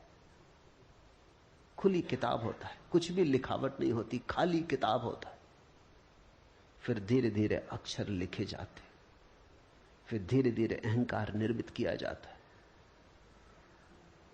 माँ बाप, परिवार, समाज, स्कूल, विश्वविद्यालय फिर उसके अहंकार को मजबूत करते चले जाते। ये सारी प्रक्रिया हमारे शिक्षण की और संस्कार की, सभ्यता और संस्कृति की बस एक बीमारी को पैदा करती, अहंकार को जन्माती। ये अहंकार फिर जीवन भर हमारे पीछे प्रेत की तरह लगा रहता है। अगर तुम धर्म का ठीक अर्थ समझना चाहो तो इतना ही है। समाज, संस्कृति, सभ्यता तुम्हें जो बीमारी दे देते हैं, धर्म उस बीमारी की औषधि है और कुछ भी नहीं। धर्म समाज विरोधी है, सभ्यता विरोधी है, संस्कृति विरोधी है। धर्म बगावत है, धर्म क्रांति है। धर्म की क्रांति का कुल अर्थ इतना ही है कि तुम्हें जो दे दिया है दूसरों ने, उसे किस भांति तुम्हें सिखाया जाए कि तुम उसे छोड़ दो, उसे पकड़ के मत चलो। वही तुम्हारी पीड़ा है, वही तुम्हारा नरक है। अहंकार के अतिरिक्त जीवन में और कोई बोझ नहीं है। अहंकार के अतिरिक्त जीवन में और कोई बंधन, जंजीर नहीं है। मैं एक विशुद्ध बोध हूं। ऐसी निश्चय रूपी अग्नि से अज्ञान रूपी वन को जलाकर तू वीत सोख हो, सुखी हो। अहंकार का अर्थ है अपने चैतन्य को किसी और चीज से जोड़ लेना। एक आदमी कहता है कि मैं बुद्धिमान हूं, तो उसने बुद्धिमानी से अपने अहंकार को जोड़ लिया, तो उसकी चेतना अशुद्ध हो गई। तुमने देखा, दूध में कोई पानी मिला देता है तो हम कहते हैं दूध अशुद्ध हो गया। लेकिन अगर पानी मिलाने वाला कहे कि हमने बिल्कुल शुद्ध पानी मिलाया है, फिर तब भी तुम कहोगे अशुद्ध हो गया। शुद्ध पानी मिलाओ या अशुद्ध, ये थोड़ी सवाल है। पानी मिलाया, इससे कोई फर्क नहीं पड़ता कि तुमने शुद्ध पानी मिलाया, तो भी दूध तो अशुद्ध हो गया। और अगर गौर करो तो दूध ही अशुद्ध नहीं हुआ, पानी भी अशुद्ध हो गया। पानी और दूध दोनों शुद्ध थे, अलग अलग मिलके अशुद्ध हो गए। विपरीत और विजातीय और अन्य से मिलके उपद्रव होता है। चैतन्य जैसे ही अपने से भिन्न से मिल जाता है। तुमने कहा मैं बुद्धिमान, बुद्धि यंत्र है, उसका उपयोग करो, बुद्धिमान मत बनो। यही बुद्धिमानी है, बुद्धिमान मत बनो। तुमने कहा मैं बुद्धिमान, उपद्रव शुरू हुआ, दूध पानी से मिल गया। फिर तुम्हारी बुद्धि कितनी ही शुद्ध हो, इससे कोई फर्क नहीं पड़ता। तुमने कहा मैं चरित्रवान, दूध पानी से मिल गया। अब तुम्हारा चरित्र कितना ही शुद्ध हो, इससे कुछ फर्क नहीं पड़ता। दुष्चरित्र और सच्चरित्र दोनों के अहंकार होते। मैंने सुना है एक पुरानी कहानी कि जार के जमाने में रूस में साइबेरिया में 3 कैदी बंद थे और तीनों में सदा विवाद हुआ करता था कि कौन बड़ा अपराधी, और तीनों में सदा विवाद हुआ करता था कि कौन ज्यादा दिन से जेल भोग रहा है। जेल में अक्सर यह होता है, लोग वहां भी बढ़ा चढ़ा के बताते। ऐसे नहीं कि तुम अपना बैंक बैलेंस बढ़ा चढ़ा के बताते हो और मेहमान आ जाते तो घर में पड़ोस से फर्नीचर मांग के वो गलीचे बिछा देते। तुम ही धोखा देते हो, ऐसा नहीं है। ऐसा नहीं है कि तुम ही दूसरों को देख के खूब जोर जोर से हरे राम करने लगते हो, कि कोई आ जाए तो प्रार्थना लंबी हो जाती है, पूजा की घंटियां जोर से बजने लगती हैं, कोई ना आए जल्दी निपटा लेते हो। ऐसा तुम ही करते हो, ऐसा नहीं है। मेहमान घर में हो तो तुम मंदिर चले जाते हो, क्योंकि मेहमानों पर धार्मिक होने का प्रभाव डालना है। कैदी भी कारागृह में इसी तरह करते। उन 3 कैदियों में विवाद होता था। एक दिन पहले कैदी ने कहा कि मैं जब जेल में आया था, जब मुझे साइबेरिया के जेल में डाला गया, तब मोटर गाड़ी नहीं चलती थी। दूसरे ने कहा इसमें क्या रखा है, मैं जब डाला गया तब बैलगाड़ी तक नहीं चलती थी। तीसरे ने कहा बैलगाड़ी क्या होती। वो ये सिद्ध करने की कोशिश कर रहे हैं कि कौन कितने प्राचीन समय से उस जेल में पड़ा हुआ। इसमें भी अहंकार है। मैंने सुना है एक जेल में एक नया अपराधी आया, जिस कोठरी में उसे भेजा गया था उस कोठरी में एक दादा पहले से ही जमे थे। उन दादा ने पूछा कि कितने दिन रहेगा। मैंने कहा कि ये कोई 20 साल की सजा हुई। तो उसने कहा तू दरवाजे पे रह, तुझे जल्दी निकलना पड़ेगा, तू दरवाजे के पास ही अपना बिस्तरा लगा ले। अपराधी का भी अहंकार है। बुरे के साथ भी आदमी अपने अहंकार को भरता है, भले के साथ भी भरता है, लेकिन दोनों स्थितियों में चैतन्य अशुद्ध हो जाता है। अष्टावक्र कहते हैं मैं एक विशुद्ध बोध हूं, न तो मैं बुद्धिमान हूं, न मैं चरित्रवान हूं, न मैं चरित्रहीन हूं, न मैं सुंदर हूं, न मैं असुंदर हूं, न मैं जवान हूं, न मैं बूढ़ा हूं, न गोरा न काला, न हिंदू न मुसलमान, न ब्राह्मण न शूद्र। मेरा कोई तादात्म्य नहीं। मैं इन सबको देखने वाला हूं। जैसे तुमने दिया जलाया अपने घर में, तो दिए की रोशनी टेबल पे भी पड़ती, कुर्सी पे भी पड़ती, दीवार पे भी पड़ती, दीवार घड़ी पे भी पड़ती, फर्नीचर पे, अलमारी पर, कालीन पर, फर्श पर, छप्पर पर, सब पे पड़ती। तुम बैठे तुम पे भी पड़ती। लेकिन ज्योति न तो दीवार है, न छप्पर है, न फर्श है, न टेबल है, न कुर्सी है। सब रोशन है उस रोशनी में, लेकिन रोशनी अलग है। शुद्ध चैतन्य तुम्हारी रोशनी है, तुम्हारा बोध है। वो बोध तुम्हारी बुद्धि पर भी पड़ता है, तुम्हारी देह पर भी पड़ता है, तुम्हारे कृत्य पर भी पड़ता है, लेकिन तुम उनमें से कोई भी नहीं हो। जब तक तुम अपने को किसी से जोड़ के जानोगे तब तक अहंकार पैदा होगा। अहंकार है चेतना का किसी अन्य वस्तु से तादात्म्य। जैसे ही तुमने सारे तादात्म्य छोड़ दिए, तुमने कहा मैं तो बस शुद्ध बोध, मैं तो शुद्ध बोध हूं, शुद्ध बुद्ध हूं, वैसे ही तुम घर लौटने लगे, मुक्ति का क्षण करीब आने लगा। अष्टावक्र कहते हैं विशुद्ध बोध हूं ऐसी धारणा, अहम एका विशुद्ध बोधा इति। ऐसे निश्चय रूपी अग्नि से। ये क्या है निश्चय रूपी बात? सुन के ये निश्चय न होगा, केवल बुद्धि से समझ के ये निश्चय न होगा। ऐसा तो बहुत बार तुमने समझ लिया, फिर भूल जाते हो। अनुभव से ये निश्चय होगा। थोड़े प्रयोग करोगे तो निश्चय होगा, प्रतीति होगी तो निश्चय होगा, और निश्चय होगा तो क्रांति घटित होगी। अज्ञान रूपी वन को जलाकर तू वीत सोख हुआ, सुख को प्राप्त हो, सुखी हो। जिसमें यह कल्पित संसार रस्सी में सांप जैसा भासता है, तू वही आनंद परमानंद बोध है। अतएव तू सुखपूर्वक विचर। यहां दुख का कोई कारण ही नहीं। तुम नाहक एक दुख स्वप्न में दबे और परेशान हुए जा रहे हो। दुख स्वप्न तुमने देखा? अपने ही हाथ छाती पर रख के आदमी सो जाता है, हाथ के वजन से रात नींद में लगता है कि छाती पर कोई भूत प्रेत चढ़ा। अपने ही हाथ रखे हैं छाती पर, उनका ही वजन पड़ रहा है, लेकिन निद्रा में वही वजन भ्रांति बन जाता। या अपना ही तकिया रख लिया अपनी छाती पर, लगता पहाड़ गिर गया। चीखता चिल्लाता, चीख भी नहीं निकलती। हाथ पैर हिलाना चाहता, हाथ पैर भी नहीं हिलते, ऐसी घबराहट बैठ जाती। फिर जब नींद भी टूट जाती तो भी पाता पसीना पसीना है। नींद भी टूट जाती है, जाग भी जाता है, समझ भी लेता है कोई दुश्मन नहीं, कोई पहाड़ नहीं गिरा, अपना ही तकिया अपनी छाती पे रख लिया कि अपने ही हाथ अपनी छाती पे रख लिए थे, तो भी सांस धक धक चल रही, जैसे मीलों दौड़ के आया हो। सपना टूट गया, फिर भी अभी तक परिणाम जारी। जिसको हम ये संसार के दुख कह रहे हैं वो हमारी ही बोध की भ्रांतियां हैं, जिसमें यह कल्पित संसार रस्सी में सांप जैसा भासता है। तुमने देखा कभी रस्सी पड़ी हो रास्ते पर अंधेरे में, बस सांप का ख्याल आ जाता, ख्याल आ गया तो रस्सी पर सांप आरोपित हो गया, भागे, चीख पुकार मचा दी। हो सकता है दौड़ने में गिर पड़ो, हाथ पैर तोड़ लो, तब बाद में पता चले कि सिर्फ रस्सी थी, बेनाहक दौड़े।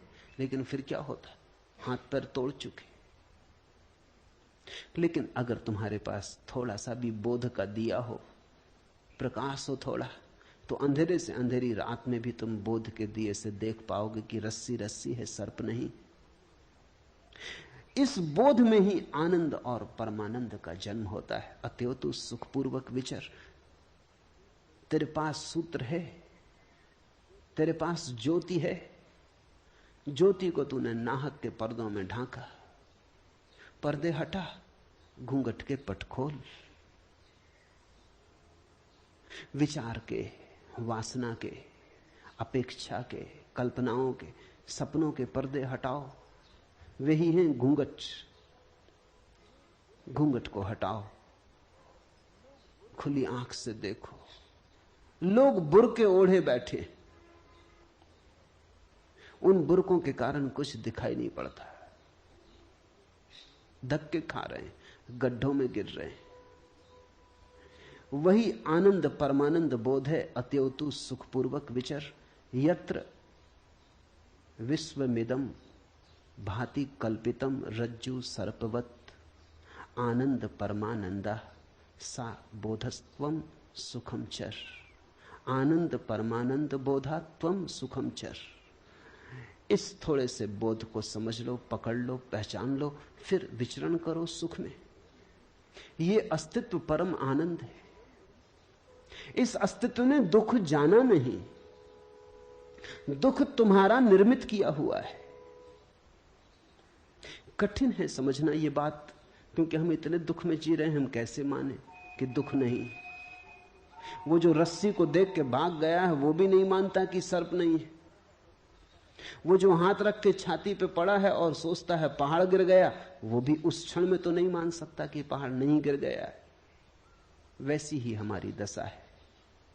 क्या करें? थोड़े दृश्य से दृष्टा की तरफ चलें। देखें सब, लेकिन देखने वाले को न भूलें। सुने सब, सुनने वाले को न भूलें। करें सब, लेकिन स्मरण रखें कि करता नहीं है। बुद्ध कहते थे चलो राह पर, और स्मरण रखो कि भीतर कोई चल नहीं रहा है, भीतर सब अचल है। ऐसा ही है भी। गाड़ी के चाक को चलते देखा, कील तो ठहरी रहती, चाक चलता जाता। ऐसे ही जीवन का चाक चलता है, कील तो ठहरी हुई है। कील हो तुम। मुक्ति का अभिमानी मुक्त है और बद्ध का अभिमानी बद्ध। क्योंकि इस संसार में यह लोकोक्ति सच है कि जैसी मति वैसी गति। ये सूत्र मूल्यवान है। मुक्ति का अभिमानी मुक्त है। जिसने जान लिया कि मैं मुक्त हूं, वो मुक्त है। मुक्ति के लिए कुछ और करना नहीं, इतना जानना ही है कि मैं मुक्त हूं। तुम्हारे करने से मुक्ति ना आएगी, तुम्हारे जानने से मुक्ति आएगी। मुक्ति कृत्य का परिणाम नहीं, ज्ञान का फल है। मुक्ति का अभिमानी मुक्त है और बद्ध का अभिमानी बद्ध। जो सोचता है मैं बंधा हूं, वो बंधा है। जो सोचता है वो मुक्त हूं मैं, वो मुक्त है। तुम जरा करके भी देखो, एक 24 घंटे ऐसा सोच कर देखो कि चलो 24 घंटे यही सही, मुक्त हूं। 24 घंटे मुक्त रह के देख लो, तुम बड़े चकित होगे, तुम्हें खुद ही भरोसा ना आएगा कि अगर तुम सोच लो मुक्त हो तो कोई नहीं बांधने वाला है, तो तुम मुक्त हो। तुम सोच लो कि बंधा हूं तो हर चीज बांधने वाली है। मेरे एक मित्र थे, मेरे साथ प्रोफेसर थे। होली के दिन थे, भांग पी ली, रास्ते पे शोरगुल मचा दिया, हुल्लड़ कर दिया। बड़े सीधे आदमी थे। सीधे आदमी के साथ खतरा है, उसके भीतर काफी दबा पड़ा रहता। उपद्रवी नहीं थे, नाम भी उनका भोले राम था। भोले भाले आदमी थे। भोले भाले आदमी के साथ एक खतरा है, भांग वगैरह से बचना चाहिए, क्योंकि वो भोला भालापन जो ऊपर ऊपर है, भांग ने तो डुबा दिया। भीतर जो दबा पड़ा था, जिंदगी भर में जो नहीं किया था, वो सब निकल आया। वो सड़क पर गए, शोरगुल मचाया, उपद्रव कर दिया, किसी स्त्री के साथ छेड़छाड़ कर दी, पकड़ लिए गए, थाने में बंद कर दिए गए। अंग्रेजी के प्रोफेसर थे। रात कोई 2 बजे आदमी मेरे पास आया और उसने कहा कि आपके मित्र पकड़ गए, और उन्होंने खबर भेजी कि निकालो, सुबह के पहले निकालो, नहीं तो मुश्किल हो जाएगी।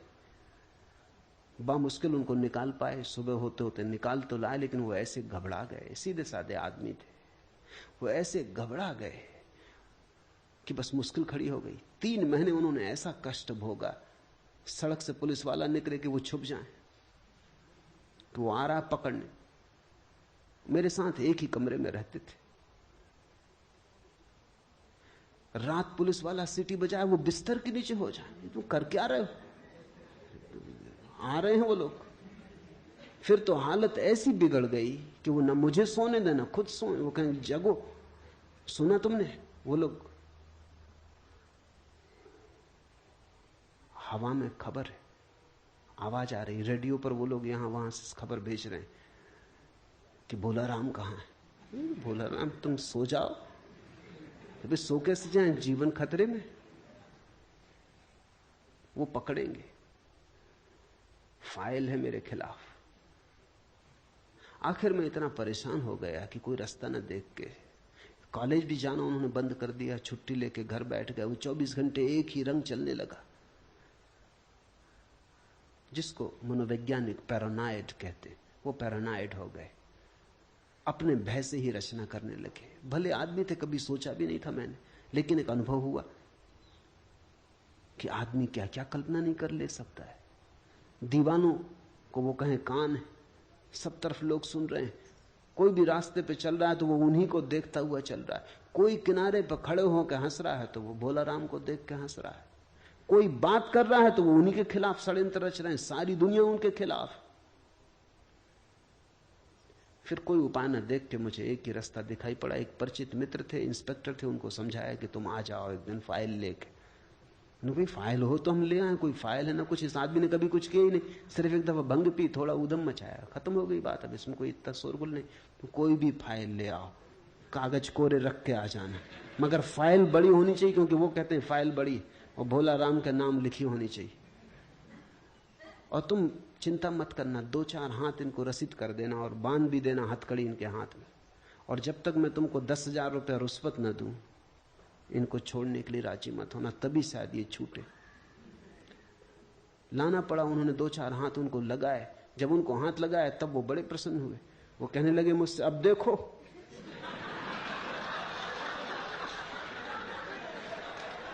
जो मैं कहता था हुआ कि नहीं। ये रही फाइल, बड़े बड़े अक्षरों में भोला राम लिखा है।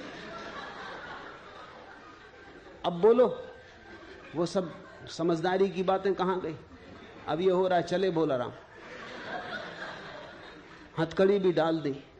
मगर एक तरह से वो प्रसन्न थे, एक तरह से दुखी थे, रो रहे थे, मगर एक तरह से प्रसन्न थे कि उनकी धारणा सही सिद्ध हुई। आदमी ऐसा पागल है, तुम्हारे दुख की धारणा भी सही सिद्ध हो तो तुम्हारे अहंकार को तृप्ति मिलती कि देखो मैं सही सिद्ध हुआ। उनका पूरा भाव यह था कि सबको गलत सिद्ध कर दिया, सब समझाने वाले, कोई सही सिद्ध नहीं हुआ, आखिर में ही सही सिद्ध हुआ। बामुश्किल समझाया बुझाया। इंस्पेक्टर को सो कह रखा था जल्दी मत मान जाना, नहीं तो वो सोचेंगे कि कोई जालसाजी। वो कहा कि ये हो ही नहीं सकता, ये तो इनको आजन्म सजा होगी। बस वो जब ये इस तरह की बातें कहें वो मेरी तरफ देखेंगे, कहो। बहुत मुश्किल से समझा बुझा के हाथ पैर जोड़ के नोट की गड्डियां उनको दी। फाइल जलाई सामने, उस दिन से भोला राम मुक्त हो गए, ठीक हो, सब खत्म हो गया मामला। करीब करीब ऐसी अवस्था है।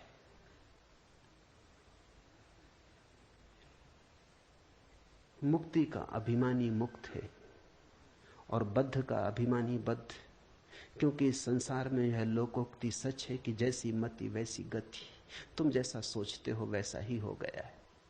तुम्हारे सोचने ने तुम्हारा संसार निर्मित कर दिया है। सोच को बदलो, जागो और ढंग से देखो। सब यही रहेगा, सिर्फ तुम्हारे देखने, सोचने, जानने के ढंग बदल जाएंगे और सब बदल जाएगा। मुक्ताभिमानी मुक्तो ही बद्धो बद्धाभिमान्यपि किम वदन्ति है सत्ययम या मतिसा गति भवेत, या मतिसा गति भवेत। तो जैसा सोचो, जैसी मति वैसी गति हो जाती। आत्मा साक्षी है, व्यापक है, पूर्ण है, एक है, मुक्त है, चेतन है, क्रिया रहित है, असंग है, निष्प्रह है, शांत है। वह भ्रम के कारण संसार जैसा भासता है। साक्षी, व्यापक, पूर्ण। सुनो इस शब्द को। अष्टावक्र कहते तुम पूर्ण हो। पूर्ण होना नहीं है, तुम में कुछ भी जोड़ा नहीं जा सकता। तुम जैसे हो परिपूर्ण हो। तुम में कुछ विकास नहीं करना है, तुम्हें कुछ सोपान नहीं चढ़ने, तुम्हारे आगे कुछ भी नहीं है। तुम पूर्ण हो, तुम परमात्मा हो, व्यापक हो, साक्षी हो, एक हो, मुक्त हो, चेतन हो, क्रिया रहित हो, असंग हो। किसी ने तुम्हें बांधा नहीं, कोई संग साथी नहीं, अकेले हो, परम एकांत में हो, निष्प्रह हो। ऐसा होना नहीं है, यही फर्क है अष्टावक्र के संदेश का। अगर तुम महावीर को सुनो तो महावीर कहते ऐसा होना है।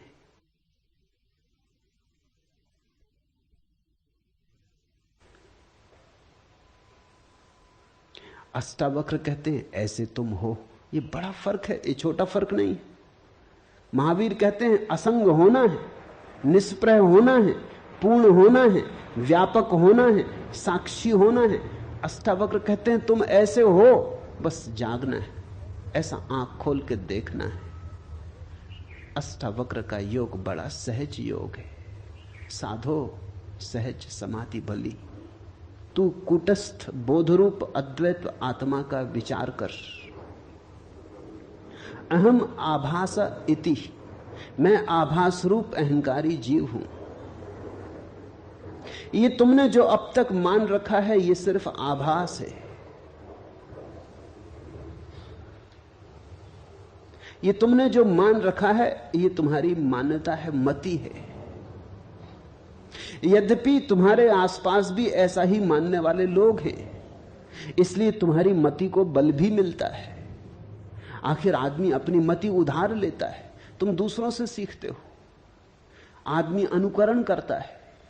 यहां सभी दुखी हैं, तुम भी दुखी हो गए हो। जापान में एक अद्भुत संत हुआ, होते ही जैसे ही वो ज्ञान को उपलब्ध हुआ, या कहना चाहिए जैसे ही वो जागा, वो हंसने लगा। फिर वो जीवन भर हंसता ही रहा। वो गांव गांव जाता है। होते ही को जापान में लोग हंसता हुआ बुद्ध कहते। वो बीच बाजार में खड़ा हो जाता और हंसने लगता। फिर तो उसका नाम दूर दूर तक फैल गया। लोग उसकी प्रतीक्षा करते कि होते ही कब आएगा। उसका कोई और उपदेश न था, वो बस बीच बाजार में खड़े होकर हंसता। धीरे धीरे भीड़ इकट्ठी हो जाती और लोग भी हंसने लगते। होते ही से लोग पूछते आप कुछ और कहो। वो कहता और क्या कहें, नाहक रो रहे हो, कोई हंसने वाला चाहिए जो तुम्हें हंसा दे। इतनी ही खबर लाता हूं कि हंस लो, कोई कमी नहीं है। दिल खोल के हंसो, सारा अस्तित्व हंस रहा है, तुम नाहक रो रहे हो।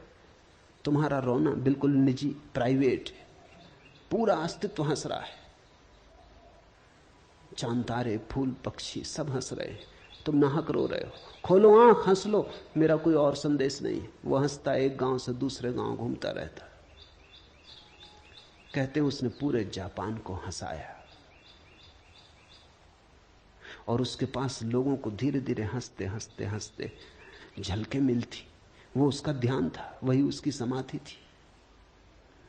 लोग हंसते हंसते धीरे धीरे अनुभव करते कि हम हंस सकते हैं, हम प्रसन्न हो सकते हैं अकारण। कारण की खोज ही गलत है। तुम जब तक कारण खोजोगे कि जब कारण होगा तब हंसेंगे, तो तुम कभी हंसोगे ही नहीं। तुमने अगर सोचा कि कारण होगा तब सुखी होंगे, तो तुम कभी सुखी ना होगे। कारण खोजने वाला और दुखी होता जाता। कारण दुख के हैं, सुख स्वभाव है।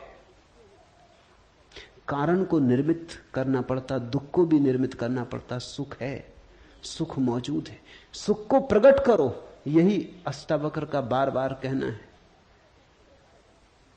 बोधस्त्वम सुखम चर वीत सोखा सुखी भव, विश्वासमृतम पीत्वा सुखी भव।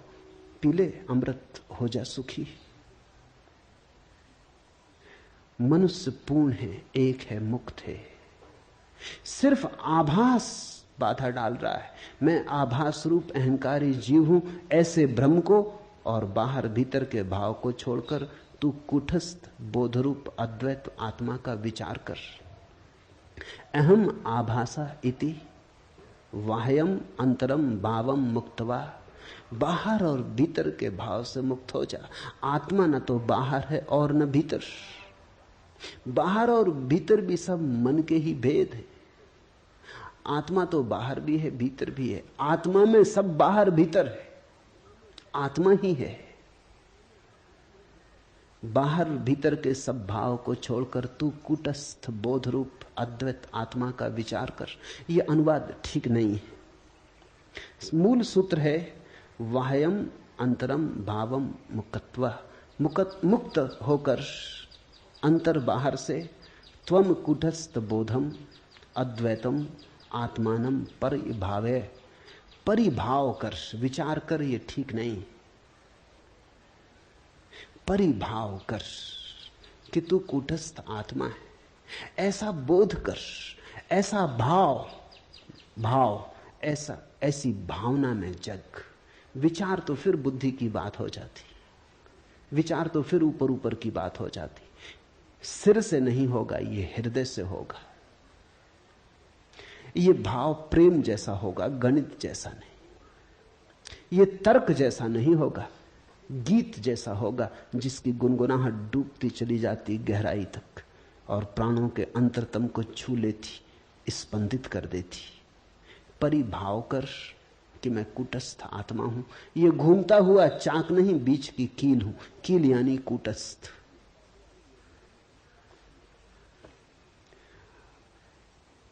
तुम जब तक सोचते हो पृथ्वी पर हो, पृथ्वी पर हो। जिस क्षण तुमने तैयारी दिखाई, जिस क्षण तुमने हिम्मत की, उसी क्षण आकाश में उड़ना शुरू हो सकता है। दल के दल तैर रहे मेघ मगन भू पर, उड़ता जाता हूं मैं मेघों के ऊपर। एक अजब लोक खुला है मेरे आगे, कोई सपना विराट सोए में जागे। कहां उड़ जाता है समय सिंधु घर घर। गाड़ी जो अंधी घाटी में बर्फीली, उर्मिल धाराओं में मछली चमकीली। धसता जाता हूं पैनिल तम के भीतर, कोसों तक लाल परधी सूरज को घेरे। छलक रहा इंद्रधनुष पंखों पर मेरे, यहां वहां फूट रहे रंगों के निर्झर। ठहरी सी नदी कहीं, उड़ते से पुल हैं, धाराओं पर धाराएं आकुल व्याकुल हैं। गलगल कर बहे जा रहे नभ में भूधर, गांव पर गांव धवल जंगल कांसों के। उगते ये तरु अनंत किसकी सांसों के। एक दूसरी धरती बना हुआ है अंबर, दल के दल तैर रहे मेघ मगन भू पर। उड़ता जाता हूं मैं मेघों के ऊपर। एक अजब लोक खुला है मेरे आगे, कोई सपना विराट सोए में जागे। जागो, सपना खूब देखा, अब जागो। बस जागना कुंजी, कुछ और करना नहीं। न कोई साधना, न कोई योग, न आसन, बस जागना। हरिओम तत्सत।